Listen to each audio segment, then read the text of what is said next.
मेहर में बिजली चोरी खिलाफ कार्रवाई दौरान मुहमारी 17 ॼणनि खिलाफ केस दाख़िल कयो वियो। शहर जी मुख़्तलिफ़ पाड़नि में बिजली चोरी खिलाफ ऑपरेशन दौरान वापडा मुलाज़िमनि ऐं शहरियुनि विच में मुहमारी थी। लाइनमैन जी फरियाद ते 17 ॼणनि खिलाफ केस दाख़िल कयो वियो। अहम ख़बर असां शेयर करे रहिया आहियूं। मेहर में बिजली चोरी खिलाफ कार्रवाई दौरान मुहमारी थी आहे। 17 ॼणनि खिलाफ केस दाख़िल कयो वियो आहे। लाइनमैन जी फरियाद ते 17 ॼणनि खिलाफ केस दाख़िल कयो वियो। शहर जे मुख़्तलिफ़ पाड़नि में बिजली चोरी खिलाफ ऑपरेशन दौरान वापडा मुलाज़िमनि ऐं शहरियुनि विच में मुहमारी थी आहे। लाइनमैन जी फरियाद ते 17 ॼणनि खिलाफ केस दाख़िल कयो वियो। मुख़्तलिफ़ इलाइक़नि में ऑपरेशन दौरान वापडा मुलाज़िमनि ऐं शहरियुनि विच में मुहमारी थी आहे।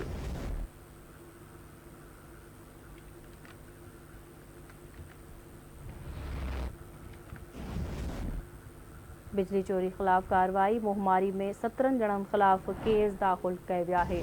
इन हवाले से तफ़सील मालूम कंदासीं। असां सां लाइन ते मौजूद आहे आवाज़ न्यूज़ रिपोर्टर ज़हीर अब्बास। जी ज़हीर। जी बिल्कुल, मदीना कॉलोनी में बिजली चोरन खिलाफ कार्रवाई केस दाखिल।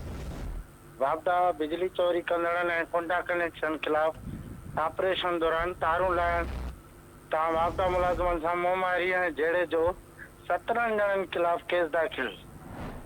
तफ़सील मूजिब मेयर वापडा सीपको शहर जे मुख़्तलिफ़ कॉलोनियुनि मदीना कॉलोनी, हाता महला, भंड महला ऐं भंड चोरी कंदड़नि जूं तारूं लाइण सां वापडा अमलदारनि सां मुहमारी ऐं अमलो कंदड़ जवाबदारनि गुलाम शबीर, फैज़ मंगी, अरबाब अली सुमरो, तालिब हुसैन, मोहम्मद अली, माई सियोल, गुलाम शबीर साड़, इमदाद अली समेत 17 ॼणनि ते केस दाखिल करे छॾियो। जी ठीक है, मां जी मेहरबानी ज़हीर अपडेट करण लाइ।